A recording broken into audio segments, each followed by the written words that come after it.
કેમ છો વિદ્યાર્થી મિત્રો? મજામાં હશો મિત્રો? આપણે નામાના મૂળ તત્વોનું પહેલું પ્રકરણ હિસાબી પદ્ધતિ અને તેના પારિભાષિક શબ્દો એનો છેલ્લો વિડીયો જોવા જઈ રહ્યા છીએ. મિત્રો, તમને મારો વિડીયો ગમતો હોય તો લાઈક, શેર અને સબસ્ક્રાઈબ કરવા વિનંતી. હવે આપણે આગળ વધી રહ્યા છીએ. ઉધાર અને જમા, ડેબિટ એન્ડ ક્રેડિટ. હિસાબી પદ્ધતિના પાયાના બે શબ્દો છે. યાદ રાખજો મિત્રો, ઉધાર અને જમા એ હિસાબી પદ્ધતિના પાયાના બે શબ્દો છે. દ્વિનોંધી નામા પદ્ધતિમાં દરેક વ્યવહારની બેવડી અસર આપવામાં આવે છે. બે અસર આપવામાં આવે છે, એક ઉધાર અને બીજી જમા. ઉધાર જમાની સાચી અને ખરી સમજૂતી હિસાબી પદ્ધતિની સાચી અને ખરી સમજૂતી છે. હિસાબી પદ્ધતિમાં બે બાજુઓનો ઉપયોગ કરવામાં આવે છે. ડાબી બાજુને હિસાબી પદ્ધતિમાં ઉધાર બાજુ તરીકે ઓળખવામાં આવે છે, જ્યારે જમણી બાજુને હિસાબી પદ્ધતિમાં જમા બાજુ તરીકે ઓળખવામાં આવે છે. હિસાબોમાં કોઈ પણ ખાતું ઉધારવું, યાદ રાખજો મિત્રો ખાસ, હિસાબોમાં કોઈ પણ ખાતું ઉધારવું એટલે ખાતાની ઉધાર બાજુએ એટલે કે ડાબી બાજુએ હિસાબી નોંધ લખવી. પૂછાય ઉધારવું એટલે શું? તો ઉધારવું એટલે ખાતાની ઉધાર બાજુએ એટલે કે ડાબી બાજુએ હિસાબી નોંધ લખવી. એના પછી હિસાબોમાં કોઈ પણ ખાતું જમા કરવું. મિત્રો, કોઈ પણ ખાતું જમા કરવું એટલે ખાતાની જમા બાજુએ, એ જ ખાતાની જમા બાજુએ એટલે કે જમણી બાજુએ હિસાબી નોંધ લખવી. મિત્રો, ફરીથી આખો મુદ્દો સમજાવું છું. ઉધાર અને જમા એ હિસાબી પદ્ધતિના પાયાના બે શબ્દો છે. દ્વિનોંધી નામા પદ્ધતિના દરેક વ્યવહારની બેવડી અસર આપવામાં આવે છે. બે અસર આપવામાં આવે છે, ડબલ એન્ટ્રી આપવામાં આવે છે. એક છે ઉધાર અસર અને બીજી છે જમા અસર. ઉધાર જમાની સાચી અને ખરી સમજૂતી હિસાબી પદ્ધતિની સાચી અને ખરી સમજૂતી છે. હિસાબી પદ્ધતિમાં બે બાજુઓનો ઉપયોગ કરવામાં આવે છે. ડાબી બાજુને હિસાબી પદ્ધતિમાં ઉધાર બાજુ તરીકે ઓળખવામાં આવે છે, જ્યારે જમણી બાજુને હિસાબી પદ્ધતિમાં જમા બાજુ તરીકે ઓળખવામાં આવે છે. હિસાબોમાં કોઈ પણ ખાતું ઉધારવું એટલે ખાતાની ઉધાર બાજુએ એટલે કે ડાબી બાજુએ હિસાબી નોંધ લખવી. હિસાબોમાં કોઈ પણ ખાતું જમા કરવું એટલે ખાતાની જમા બાજુએ એટલે કે જમણી બાજુએ હિસાબી નોંધ લખવી. અને હવે મિત્રો, મળેલ વટાવ અને આપેલ વટાવ. મિત્રો, આપણે આગળ વટાવ જોઈ ગયા.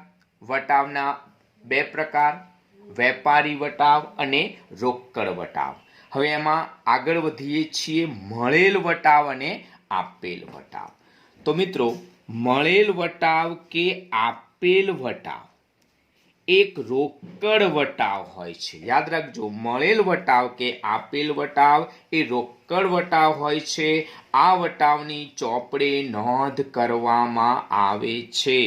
મળેલ વટાવને આવક કે ઉપજ તરીકે ઓળખવામાં આવે છે, જ્યારે આપેલ વટાવને ખર્ચ તરીકે ગણવામાં આવે છે. પહેલી વાત કરીએ મળેલ વટાવની. તો મળેલ વટાવ આપણે કોને કહીશું? તો વેપારી દ્વારા માલ ખરીદવામાં આવે અને વેપારીએ ચૂકવવા પાત્ર રકમ ઓછી ચૂકવવાની હોય તો જેટલી રકમ ઓછી ચૂકવવામાં આવેલ હોય તેને મળેલ વટાવ કહેવામાં આવે છે. ફરી એક વખત, વેપારી દ્વારા માલ ખરીદવામાં આવે અને વેપારીએ ચૂકવવા પાત્ર રકમ ઓછી ચૂકવવાની હોય તો જેટલી રકમ ઓછી ચૂકવવામાં આવે છે તેને મળેલ વટાવ કહેવાય છે. આ ધંધાની આવક છે, ઉપજ ગણાય છે. દાખલા તરીકે રમીલાબેન પાસેથી આપણે 10,000નો માલ ખરીદ્યો અને 15 દિવસમાં નાણાં ચૂકવાય તો 2% આપણને રોકડ વટાવ મળશે. તો ફરી એક વાર, રમીલાબેન પાસેથી આપણે 10,000નો માલ ખરીદીએ છીએ. શરત એવી છે કે જો 15 દિવસમાં નાણાં ચૂકવી દઈશું તો આપણને 2% વટાવ મળશે. જો રમીલાબેનને તે 15 દિવસમાં 10,000 ચૂકવી આપવામાં આવે તો 10,000 ને બદલે આપણે કેટલા રૂપિયા ચૂકવવાના થશે? 9,800. કેમ? તો 10,000ના 2% 200 રૂપિયા આપણને બાદ મળશે. ઓછા ચૂકવીશું એટલે 10,000 ને બદલે આપણે એમને 9,800 ચૂકવીશું. આમ 200 રૂપિયા એ આપણે ઓછા ચૂકવ્યા એ મળેલ વટાવ કહેવાશે. તેની ચોપડામાં મળેલ વટાવ તરીકે હિસાબી નોંધ થશે. આ ધંધાની ઉપજ ગણાશે. ફરી એનું એ જ ઉદાહરણ સમજો. રમીલાબેન પાસેથી આપણે 10,000નો માલ ખરીદ્યો, 15 દિવસમાં નાણાં ચૂકવાય તો આપણને 2% વટાવ મળશે. જો રમીલાબેનને આપણે 15 દિવસમાં 10,000 ચૂકવી આપીશું તો આપણને 10,000ના બદલે એને 9,800 ચૂકવીશું, કારણ આપણને 200 રૂપિયા 2% લેખે વટાવ મળશે. એટલે કે 200 રૂપિયા આપણે ઓછા ચૂકવ્યા એ મળેલ વટાવ કહેવાશે. એ આપણી ઉપજ કહેવાશે. આપેલ વટાવ. વેપારી દ્વારા માલ વેચવામાં આવે અને વેપારીને મળવાપાત્ર રકમ ઓછી મળવાની હોય. વેપારી દ્વારા માલ વેચવામાં આવ્યો હોય અને વેપારીને મળવાપાત્ર રકમ ઓછી મળવાની હોય તો જેટલી રકમ ઓછી મળવાપાત્ર હોય એને આપેલ વટાવ કહેવામાં આવે છે. એકલો વટાવ નહીં મિત્રો, આપેલ વટાવ કહેવામાં આવે છે. આ ધંધાનો ખર્ચ ગણાય છે. દાખલા તરીકે કલ્પનાબહેનને 15,000નો માલ વેચ્યો, 10 દિવસમાં નાણાં ચૂકવે તો આપણે 2% વટાવ એમને કાપી આપીશું. હવે જો કલ્પનાબેન પાસેથી ઉઘરાણી 10 દિવસમાં મળી જાય તો 15,000 ને બદલે આપણને 14,700 મળશે, કારણ આપણે એમને શરત કરેલી કે જો 10 દિવસમાં તું નાણાં ચૂકવીશ તો હું તને 2% ડિસ્કાઉન્ટ આપીશ. એણે 10 દિવસની અંદર આપણને નાણાં ચૂકવી દીધા એટલે 15,000ના 2% 300 રૂપિયા થાય. એ આપણને 300 રૂપિયા ઓછા ચૂકવશે એટલે કે આપણને 15,000 ને બદલે 14,700 રૂપિયા મળશે. એટલે કે આપણને 300 રૂપિયા ઓછા મળ્યા. એ 300 રૂપિયા એ આપેલ વટાવ કહેવાશે. તેની ચોપડામાં આપેલ વટાવ તરીકે હિસાબી નોંધ થશે. આ ધંધાનો ખર્ચ ગણાશે. હિસાબી પદ્ધતિ. મિત્રો, હિસાબી પદ્ધતિના 2 પ્રકાર છે. એક દેશીનામા પદ્ધતિ, બીજી છે દ્વિનોંધીનામા પદ્ધતિ. તો પહેલી વાત કરીએ દ્વિનોંધીનામા પદ્ધતિ. મિત્રો, દ્વિનોંધીનામા પદ્ધતિમાં તેના નામ પ્રમાણે દરેક વ્યવહારની 2 અસર થાય છે, 2 ઇફેક્ટ થાય છે. એક ઉધાર, બીજી જમા. જેટલી અસરથી રકમ ઉધાર કરવામાં આવે છે તેટલી જ રકમથી જમા કરવામાં આવે છે. આ પદ્ધતિની વિશેષતા એ છે કે ઉધાર ખાના પરથી જમા ખાતાની અને જમા ખાના પરથી ઉધાર ખાતાની માહિતી મળે છે. આ પદ્ધતિ વૈજ્ઞાનિક અને પ્રચલિત પદ્ધતિ છે. મિત્રો, આ પદ્ધતિની શરૂઆત ક્યારે થઈ? તો દ્વિનોંધીનામા પદ્ધતિ અંગેની લેખિત અને સૈદ્ધાંતિક શરૂઆત ઇટાલીના પાદરી શ્રી લ્યુકા પેસિયોલીએ ઈસવીસન 1494માં પોતાના પુસ્તક ગણિતશાસ્ત્રમાં કરેલી હતી અને તે ગણિતશાસ્ત્રી તરીકે ઓળખાતા. બીજી વાત કરીશું મિત્રો, દેશીનામા પદ્ધતિ. તો મિત્રો, બીજો પ્રકાર છે દેશીનામા પદ્ધતિ. ભારતીય ઉપખંડમાં શોધાયેલી આ પદ્ધતિ છે, ભારતમાં શોધાયેલી પદ્ધતિ છે. તો દેશીનામા પદ્ધતિ સૌથી જૂનામાં જૂની પદ્ધતિ છે. દેશીનામા પદ્ધતિનું બીજું નામ છે વહી ખાતા પદ્ધતિ. દેશીનામાના મુખ્ય બે ચોપડા, એક રોજમેળ અને બીજો ખાતા વહી. તેમાં દરેક ખાતાની આગળ શ્રી શબ્દ લખવામાં આવે છે. શ્રી મજૂરી, શ્રી પગાર, શ્રી ભાડું, શ્રી ખરીદી વગેરે. તો તેમાં દરેક ખાતાની આગળ શ્રી શબ્દ લખવામાં આવે છે અને તેના ચોપડામાં પહેલા પાનાને પૂજાનું પાનું, તેના ચોપડામાં જે પહેલું પાનું છે, પહેલા પાનાને પૂજાનું પાનું કહેવામાં આવે છે. દેશીનામું એ પ્રાદેશિક ભાષામાં લખવામાં આવે છે. પ્રાદેશિક ભાષા એટલે ગુજરાતમાં ગુજરાતી ભાષામાં, મહારાષ્ટ્રમાં મરાઠી ભાષામાં, કર્ણાટકમાં કન્નડ ભાષામાં, એમ પ્રાદેશિક ભાષામાં લખવામાં આવે છે. મિત્રો, પારિભાષિક શબ્દો પૂરા થયા. હવે આપણે હિસાબી પદ્ધતિના લક્ષણો, એના ફાયદા, એની મર્યાદાઓ વિશે ચર્ચા કરીએ. તો પહેલી જ વાત કરીએ છીએ મિત્રો હિસાબી પદ્ધતિના લક્ષણોની. તો હિસાબી પદ્ધતિના જે લક્ષણો છે એમાં પહેલું જ લક્ષણ છે નાણાકીય. જે વ્યવહારનું નાણાંમાં મૂલ્ય થતું હોય, જે વ્યવહારનું નાણાંના મૂલ્યમાં માપન થઈ શકતું હોય તો આર્થિક વ્યવહારની નોંધ હિસાબી પદ્ધતિમાં કરવામાં આવે છે. જે વ્યવહારનું નાણાંના મૂલ્યમાં માપન થતું હોય તેવા જ આર્થિક વ્યવહારોની હિસાબી ચોપડે નોંધ કરવામાં આવે છે, જે નાણાકીય લક્ષણ ધરાવે છે. દાખલા તરીકે 5 ખુરશી ખરીદી તો 5 ખુરશી ચોપડે નહીં લખવામાં આવે, પણ એક ખુરશીના 200 રૂપિયા તો 5 ખુરશીના 1000 રૂપિયા, તો ચોપડે ખુરશી 1000 રૂપિયા એ રીતની નોંધ કરવામાં આવશે. બીજું લક્ષણ છે નાણું ફેરબદલીના માધ્યમ તરીકે.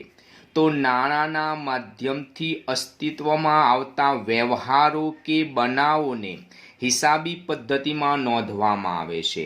આમ સીધી રીતે વસ્તુના બદલે વસ્તુ કે સેવા પ્રાપ્ત કરવાના સ્થાને વસ્તુનું નાણાંમાં અને નાણાંનો વસ્તુ કે સેવામાં વિનિમય થાય છે. વસ્તુ આપીને નાણું ખરીદવામાં આવે છે, નાણું આપીને વસ્તુ ખરીદવામાં આવે છે. માટે કહી શકાય કે નાણું વ્યવહાર કે બનાવ માટે ફેરબદલીનું માધ્યમ બને છે. ત્રીજું છે વ્યવહારનું વર્ગીકરણ અને વિશ્લેષણ. તો ધંધામાં થતા જે આર્થિક વ્યવહારો છે એ આર્થિક વ્યવહારો આવક, ખર્ચ, મિલકત, દેવા વગેરે માટેના હોય છે, જેનું રોકડ સ્વરૂપે કે બિન રોકડ સ્વરૂપે એટલે કે ઉધાર સ્વરૂપે વર્ગીકરણ કરી ઉધાર જમાના નિયમને આધારે વિશ્લેષણ સ્વરૂપે એક જ જગ્યાએ જોઈ શકાય છે. એના પછી વ્યવહારોનું અર્થઘટન. હિસાબી પદ્ધતિમાં હિસાબો નિર્ધારિત નિયમો પ્રમાણે તૈયાર થયા બાદ તેમાં દર્શાવેલ વિગતો અને આંકડાઓના આધારે તેનું અર્થઘટન અને પરિણામોના સંદર્ભમાં એટલે કે નફા નુકસાનના સંદર્ભમાં કરવામાં આવે છે. તો ફરી એક વખત વ્યવહારોનું અર્થઘટન. હિસાબી પદ્ધતિમાં હિસાબો નિર્ધારિત નિયમો પ્રમાણે તૈયાર થયા બાદ તેમાં દર્શાવેલ વિગતો અને આંકડાઓને આધારે તેનું અર્થઘટન કરવામાં આવે છે. જથ્થાત્મક માહિતી. હિસાબોમાં નોંધવામાં આવતી માહિતી નાણાંના સ્વરૂપે હોવાથી તેને જથ્થાત્મક માહિતી તરીકે ઓળખવામાં આવે છે. આર્થિક નિર્ણયો. હિસાબી પદ્ધતિ અનુસાર તૈયાર કરવામાં આવેલા હિસાબોને આધારે જુદા જુદા પક્ષકારો એટલે માલિક, સંચાલક, શેરહોલ્ડર્સ, ગ્રાહક, લેણદારો વગેરે, તો જુદા જુદા પક્ષકારો પોતાના નાણાં આધારિત નિર્ણયો લેતા હોય છે. ઐતિહાસિક માહિતી. તો હિસાબી પદ્ધતિમાં ધંધામાં થયેલા આર્થિક વ્યવહારોની જ નોંધ કરવામાં આવે છે, જે ભૂતકાળ દર્શાવે છે. જે વ્યવહારો બની ગયા છે એની નોંધ કરવામાં આવે છે, અને જે વ્યવહારો બની ગયા છે ભૂતકાળ કહેવાશે. અને ભૂતકાળ હંમેશા ઇતિહાસ દર્શાવે છે. ફરી એક વખત, હિસાબી પદ્ધતિમાં ધંધામાં થયેલા આર્થિક વ્યવહારોની જ નોંધ કરવામાં આવે છે, જે ભૂતકાળ દર્શાવે છે, અને ભૂતકાળ હંમેશા ઇતિહાસ દર્શાવે છે. આમ હિસાબી પદ્ધતિ ભૂતકાળની માહિતી અથવા પરિણામો દર્શાવતી હોવાથી ભૂતકાળની માહિતી બતાવે છે અથવા પરિણામો દર્શાવે છે, માટે એને ઐતિહાસિક માહિતી પણ કહેવામાં આવે છે. તો મિત્રો, આ થયા હિસાબી પદ્ધતિના લક્ષણો. હવે હિસાબી પદ્ધતિના ફાયદાઓ. તો મિત્રો, હિસાબી પદ્ધતિના ફાયદાઓ જણાવો. તો ઉપયોગિતાને આધારે હિસાબી પદ્ધતિના ફાયદાઓ નીચે પ્રમાણે છે. એમાં પહેલો જ ફાયદો છે હિસાબી માહિતીની ઉપલબ્ધતા. ધંધાના માલિક દ્વારા તૈયાર કરવામાં આવેલ હિસાબી માહિતીનો ધંધાનો માલિક જરૂર પડે ત્યારે ઉપયોગ કરી શકે છે. ધંધાના માલિકે જે હિસાબો તૈયાર કર્યા છે એનો ઉપયોગ એને જ્યારે જરૂર પડે ત્યારે એનો ઉપયોગ કરી શકે છે. દાખલા તરીકે નાણાકીય સંસ્થા પાસેથી લોન લેવાની જરૂરિયાત સમય, ટૂંકમાં એની પાસે હિસાબો ઉપલબ્ધ છે, જ્યારે જરૂર પડશે ત્યારે તેનો ઉપયોગ કરી શકશે. બીજો મુદ્દો છે નફાકારકતા જાણવા. મિત્રો, વાર્ષિક હિસાબોમાં તૈયાર કરવામાં આવેલ નફા નુકસાન ખાતા દ્વારા ધંધામાં થયેલ નફો કે નુકસાન જાણી શકાય છે. ટૂંકમાં હિસાબો ઉપરથી પેઢીએ નફો કર્યો કે નુકસાન કર્યું એ જાણી શકાશે. ત્યાર પછી આર્થિક સ્થિતિ જાણવા માટે તો હિસાબી મુદ્દતના અંતે વાર્ષિક હિસાબો તૈયાર કરવામાં આવે છે. આ વાર્ષિક હિસાબોમાં પાકું સરવૈયું એ ધંધાની આર્થિક સ્થિતિ બતાવે છે. એટલે કે ધંધામાં મૂડી કેટલી છે, મિલકત કેટલી છે, લેણું કેટલું છે, દેવું કેટલું છે, એની જાણકારી તમને મળે છે. ટૂંકમાં ફરી એક વખત, હિસાબી મુદ્દતના અંતે વાર્ષિક હિસાબો તૈયાર કરવામાં આવતા પાકા સરવૈયા દ્વારા ધંધાની આર્થિક સ્થિતિ જાણી શકાય છે. ધંધાની વધુ જવાબદારી એ નબળી આર્થિક સ્થિતિ દર્શાવે છે. વધુ પડતી જવાબદારી એ ધંધાની નબળી આર્થિક સ્થિતિ ગણાશે, જ્યારે ધંધાની ઓછી જવાબદારી એ ધંધાની સારી આર્થિક સ્થિતિ દર્શાવે છે. કરવેરાનું આયોજન. તો મિત્રો, વર્ષ દરમિયાન થયેલા ધંધાના વ્યવહારોને આધારે સરકારને ચૂકવવા પાત્ર કરવેરાનું આયોજન હિસાબો દ્વારા જાણી શકાય છે અથવા કરી શકાય છે. આ એનો ફાયદો છે. ત્યાર પછી ધંધાનું મૂલ્યાંકન. ધંધાના માલિક દ્વારા પોતાના ધંધાનું અન્ય વ્યક્તિને વેચાણ કરવામાં આવતું હોય, યાદ રાખજો, પોતાનો ધંધો બીજાને વેચી દેવાનો હોય તેવા કિસ્સામાં હિસાબી પદ્ધતિને આધારે જ ધંધાની વેચાણ કિંમત, નફાકારકતા, આર્થિક સ્થિતિ વગેરે જાણી શકાય છે. એટલે કે ધંધાના મૂલ્યાંકનમાં હિસાબી પદ્ધતિ જરૂરી છે. નિર્ણય ઘડતર. ધંધાના એટલે કે ખાસ કરીને કંપનીના હિસાબોમાં એનો ઉપયોગ જુદા જુદા પક્ષકારો કરતા હોય છે, જેવા કે શેર હોલ્ડર્સ, રોકાણકારો, લેણદારો વગેરે દ્વારા પોતાના રોકાણના નિર્ણયો લેવામાં આવતા હોય છે. આમ હિસાબી પદ્ધતિ નિર્ણય ઘડતરમાં પણ ઉપયોગી છે. પૈસા રોકવા કે ન રોકવા, શેર હોલ્ડર્સ શેર ખરીદવા કે ના ખરીદવા, રોકાણકારો પૈસા રોકવા કે ના રોકવા, લેણદારો કંપનીને ઉધાર માલ વેચવો કે ના વેચવો, આવા નિર્ણય લેવા માટે હિસાબોનો ઉપયોગ કરતા હોય છે. ત્યાર પછી પુરાવા તરીકે હિસાબી પદ્ધતિના નિયમો અને સિદ્ધાંતોને આધારે જ તૈયાર કરવામાં આવેલા હિસાબો વિશ્વસનીય ગણાય છે, અને પરિણામે કોઈ પણ વિવાદ વખતે કે અધિકૃત પુરાવા તરીકે ધ્યાનમાં લેવામાં આવે છે. ફરી એક વખત, હિસાબી પદ્ધતિના નિયમો અને સિદ્ધાંતને આધારે તૈયાર કરવામાં આવેલા હિસાબો વિશ્વસનીય ગણાય છે. પરિણામે કોઈ પણ વિવાદ થાય કે અધિકૃત પુરાવા તરીકે એને ધ્યાનમાં લેવાય છે. દાખલા તરીકે આગ લાગવાને કારણે વીમા કંપનીમાં આપવામાં આવતી વિગતો હિસાબી આધારિત હોવાથી તેને પુરાવા તરીકે માનવામાં આવે છે. ભૂતકાળની કામગીરી સાથે તુલના. તો મિત્રો, ભૂતકાળમાં તૈયાર કરવામાં આવેલા હિસાબોની વર્તમાનમાં તૈયાર કરવામાં આવેલા હિસાબો સાથે સરખામણી કરી ધંધાના વિકાસની જાણકારી મેળવી શકાય છે. ગત વર્ષના આંકડા સાથે ચાલુ વર્ષના આંકડાની સરખામણી કરી શકાય છે અને ધંધામાં વિકાસ થયો કે ન થયો એનો આપણે વિચાર કરી શકીએ છીએ, જાણી શકીએ છીએ. નૈતિક અંકુશ. કર્મચારી દ્વારા થતી નાણાકીય ઉચાપત, માલની ચોરી વગેરે ઉપર લખાયેલા હિસાબોને પુરાવા તરીકે રજૂ કરી સાબિત કરી શકાય છે અને આડકતરી રીતે નૈતિક અંકુશ રાખી શકાય છે. સુધારાત્મક પગલાં. ધંધાના માલિકો કે સંચાલકો દ્વારા ભૂતકાળમાં લેવાયેલા પગલાં, નીતિઓ દ્વારા ધંધાને નુકસાન થયું હોય તો સુધારાત્મક પગલાં લેવા લખેલા હિસાબો અગત્યનો ભાગ ભજવી શકે છે. તો મિત્રો, આ થયા હિસાબી પદ્ધતિના ફાયદા. ફરી એક વખત રિકેપ કરી લઉં છું મિત્રો ફટાફટ. પહેલો ફાયદો, હિસાબી માહિતીની ઉપલબ્ધતા. હિસાબો જો આપણે તૈયાર કર્યા હશે તો જ્યારે પણ જરૂર પડશે ત્યારે માહિતી મળી શકશે. બીજો મુદ્દો છે નફાકારકતા. હિસાબો ઉપરથી જ નફા નુકસાનની જાણકારી મળશે. આર્થિક સ્થિતિ. આર્થિક સ્થિતિ કેવી છે એ જાણવા માટે પણ હિસાબો બહુ ઉપયોગી છે. કરવેરાનું આયોજન. સરકારમાં કેટલાક ટેક્સ ભરવાના છે એનું અનુમાન પણ આપણે હિસાબો ઉપરથી કરી શકશું.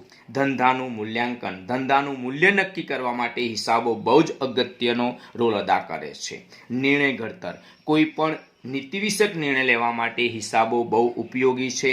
કંપનીની બાબતમાં શેર હોલ્ડર્સ, રોકાણકાર અને લેણદારો હિસાબોને આધારે જ પોતે નિર્ણય લઈ શકે છે કે મારે ઇન્વેસ્ટમેન્ટ કરવું કે ન કરવું. કોઈ પણ નિર્ણય લઈ શકે છે. પુરાવા તરીકે. હિસાબી પદ્ધતિ પુરાવા તરીકે પણ કામ લાગે છે. ત્યાર પછી ભૂતકાળની કામગીરી સાથે તુલના. ગત વર્ષના કે અગાઉના 5 વર્ષના આંકડાની સાથે આપણે ચાલુ વર્ષના આંકડાની સરખામણી કરી શકીએ છીએ અને ધંધાના વિકાસની જાણકારી મળી શકે છે. નૈતિક અંકુશ. મિત્રો, હિસાબો રાખવાથી જ કર્મચારી દ્વારા થતી નાણાકીય ઉચાપત, માલની ચોરી વગેરેની જાણકારી મળી શકે છે અને આડકતરી રીતે કર્મચારી ઉપર અંકુશ રાખી શકાય છે. સુધારાત્મક પગલાં. ધંધાના માલિક દ્વારા કે સંચાલક દ્વારા ભૂતકાળમાં કોઈ પગલાં કે નીતિઓ દ્વારા જો ધંધાને નુકસાન થયું હોય તો સુધારાત્મક પગલાં લેવા પણ હિસાબો અગત્યનો ભાગ ભજવી શકે છે. મિત્રો, હિસાબી પદ્ધતિની મર્યાદાઓ.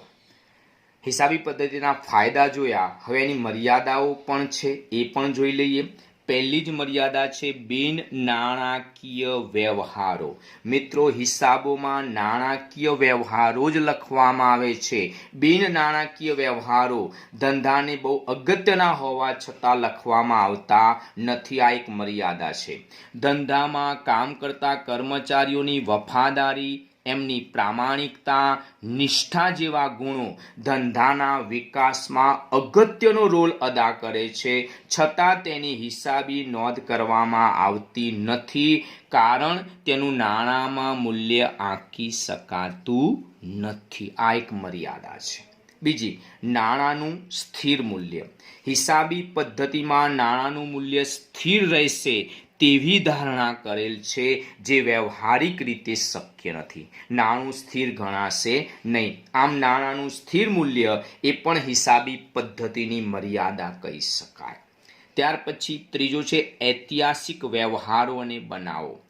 નાણાંમાં મૂલ્યાંકન પામેલા વ્યવહારો કે બનાવોની જ નોંધ હિસાબો લખવામાં ધ્યાનમાં લેવામાં આવે છે. ફરીથી, નાણાંમાં મૂલ્યાંકન પામેલા વ્યવહારો કે બનાવોની નોંધ જ હિસાબો લખવામાં ધ્યાનમાં લેવાય છે.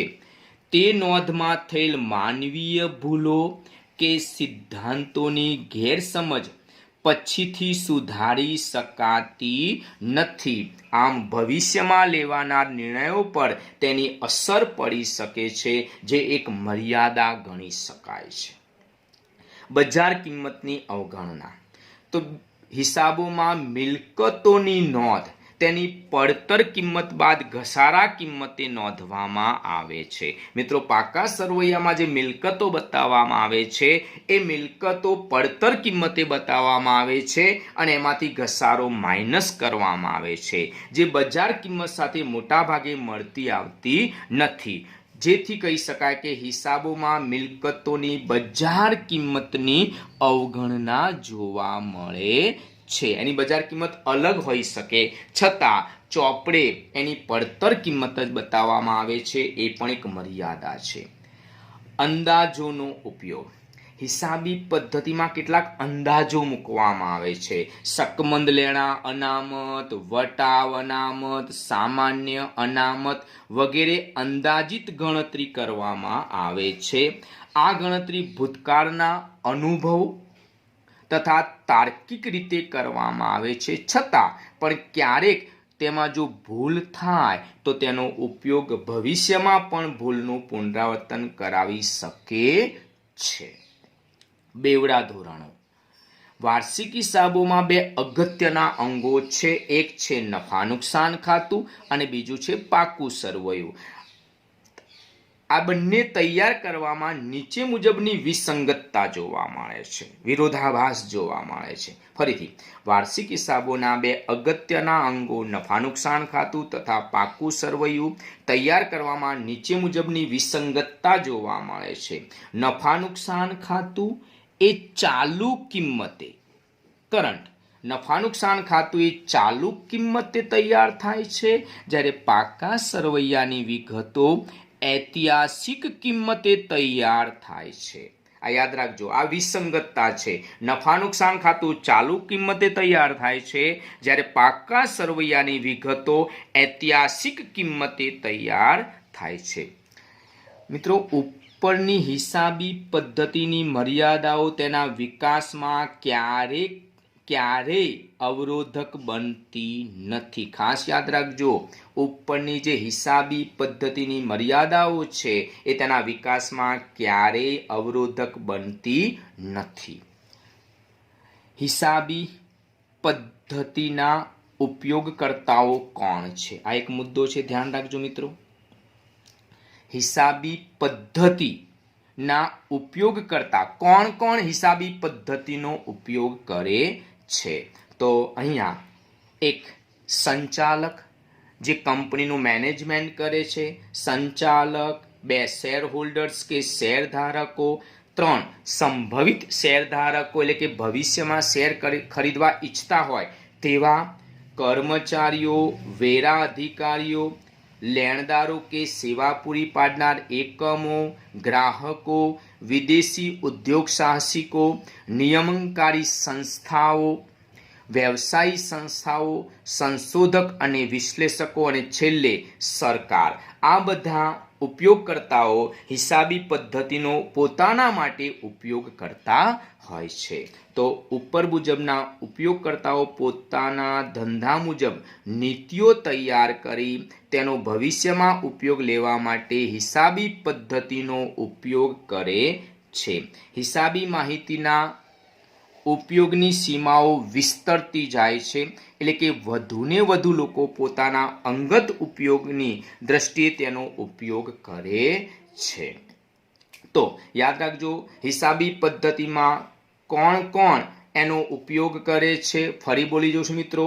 1 સંચાલક, 2 શેર હોલ્ડર્સ કે શેરધારક, 3 સંભવિત શેરધારક, 4 કર્મચારી, 5 વેરા અધિકારી, 6 લેણદારો કે સેવા પૂરી પાડનારાઓ, 7 ગ્રાહકો, 8 વિદેશી ઉદ્યોગ સાહસિકો, 9 નિયમનકારી સંસ્થાઓ, 10 વ્યવસાયી સંસ્થાઓ, 11 સંશોધકો કે વિશ્લેષકો અને છેલ્લે 12 સરકાર.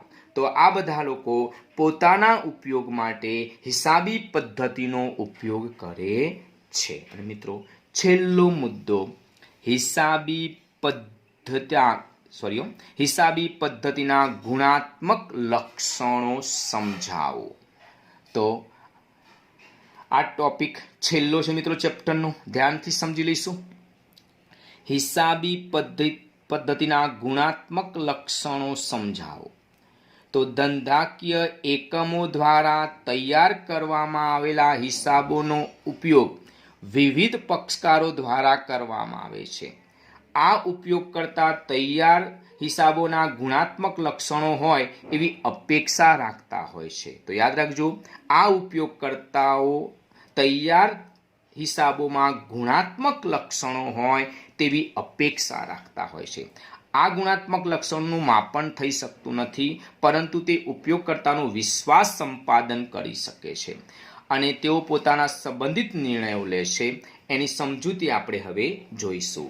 તો હિસાબી પદ્ધતિમાં કયા ગુણાત્મક લક્ષણો હોવા જોઈએ? તો એ 4 છે। 1 વિશ્વાસપાત્રતા, 2 સુસંગતપણું, 3 સમજ ક્ષમતા અને 4 તુલનાત્મકતા। તો મિત્રો પહેલી જ વાત કરશું વિશ્વાસપાત્રતા। હિસાબી માહિતીનું પ્રથમ અને મહત્વનું ગુણાત્મક લક્ષણ છે વિશ્વાસપાત્રતા। હિસાબી માહિતી તૈયાર કરનારની એ જવાબદારી બને છે કે માહિતીનો ઉપયોગ કરનારાઓનો એમાં વિશ્વાસ ટકી રહે। હિસાબો ભૂલ રહિત લખાયેલા હોય, હિસાબી પદ્ધતિના નિયમો તથા સિદ્ધાંતોનું સંપૂર્ણપણે પાલન કરેલ હોય, પોતાના અંગત અભિપ્રાયનો તેમાં સમાવેશ ન કરેલ હોય, આવી રીતે તૈયાર થયેલી માહિતી આપોઆપ વિશ્વાસપૂર્ણ બને છે। ફરી એક વાત બોલું છું મિત્રો, હિસાબી માહિતીનું પ્રથમ અને મહત્વનું ગુણાત્મક લક્ષણ છે વિશ્વાસપાત્રતા। હિસાબી માહિતી તૈયાર કરનારની એ જવાબદારી બને છે કે માહિતીનો ઉપયોગ કરનારાઓનો એમાં વિશ્વાસ ટકી રહે। હિસાબો ભૂલ રહિત લખાયેલા હોય, હિસાબી પદ્ધતિમાં નિયમો તથા સિદ્ધાંતોનું સંપૂર્ણપણે પાલન કરેલ હોય, પોતાના અંગત અભિપ્રાયોનો તેમાં સમાવેશ ન કર્યો હોય, આવી રીતે તૈયાર થયેલ માહિતી આપોઆપ વિશ્વાસપૂર્ણ બને છે। બીજું છે સુસંગતપણું। હિસાબી પદ્ધતિમાં રજૂ કરવામાં આવેલી માહિતી તેના ઉપયોગકર્તાની જરૂરિયાત પૂર્ણ કરે અથવા પૂર્ણ કરવા સક્ષમ હોય તેને સુસંગત માહિતી કહેવામાં આવે છે। ફરીથી, હિસાબી પદ્ધતિમાં રજૂ કરવામાં આવેલી માહિતી તેના ઉપયોગકર્તાની જરૂરિયાત પૂર્ણ કરે અથવા પૂર્ણ કરવા સક્ષમ હોય તેને સુસંગત માહિતી કહેવાય છે। સુસંગતપણું એટલે માહિતીના ઉપયોગકર્તાને માહિતી આધારિત નિર્ણય લેવામાં મદદરૂપ થાય, એટલે કે ઉપયોગકર્તાને વર્તમાન, ભૂતકાળ તથા ભવિષ્યમાં લેનાર નિર્ણયમાં ઉપયોગી થાય। સમજ ક્ષમતા એટલે રજૂ કરવામાં આવેલ હિસાબી માહિતીનું સ્પષ્ટ અર્થઘટન કરી શકાય તથા તેને સહેલાઈથી સમજી શકાય। સામેવાળી વ્યક્તિ સહેલાઈથી હિસાબો સમજી શકે એ રીતના રજૂ થયેલા હોવા જોઈએ। પણ મિત્રો, આ માટે ઉપયોગકર્તા પાસે પણ હિસાબોનું પ્રાથમિક જ્ઞાન અપેક્ષિત છે। યાદ રાખજો, જે ઉપયોગકર્તા છે એની પાસે પણ હિસાબોનું પ્રાથમિક જ્ઞાન અપેક્ષિત છે, એને પ્રાથમિક જ્ઞાન હોવું જોઈએ। ટૂંકમાં હિસાબો એવી રીતના રજૂ કરવાના છે કે કોઈ પણ વ્યક્તિ એને સમજી શકે। અને છેલ્લું લક્ષણ છે તુલનાત્મકતા। હિસાબી માહિતી એ રીતે તૈયાર કે રજૂ કરવી જોઈએ કે જેથી માહિતીના ઉપયોગકર્તાને ધંધાની નફાકારકતા અને આર્થિક સદ્ધરતા અંગે જુદા જુદા સમયગાળાની તુલના કરાવી શકે, જેના આધારે ઉપયોગકર્તા અને તેનો યોગ્ય ઉપયોગ કરી સાચો નિર્ણય લઈ શકે। ટૂંકમાં તુલનાત્મકતાનો ગુણ હોવો જોઈએ। ચાલુ વર્ષના આંકડાને ગત વર્ષના આંકડા સાથે, આ જ પેઢીના આંકડા બીજી પેઢી સાથે સરખાવી શકાય એ રીતના હિસાબો લખેલા હોવા જોઈએ। ટૂંકમાં સંપૂર્ણ અને સાચી અને ઉપયોગી હિસાબી પદ્ધતિ, ફરી એક વાર, સંપૂર્ણ સાચી અને ઉપયોગી હિસાબી પદ્ધતિ બરાબર વિશ્વાસપાત્રતા પ્લસ સુસંગતપણું પ્લસ સમજ ક્ષમતા પ્લસ તુલનાત્મકતા. તો મિત્રો, આપણું આ પ્રથમ ચેપ્ટર અહીંયા પૂર્ણ થાય છે. જો તમને મારો વિડીયો ગમ્યો હોય તો લાઈક, શેર અને સબસ્ક્રાઇબ કરવાનું ભૂલતા નહીં. આવજો.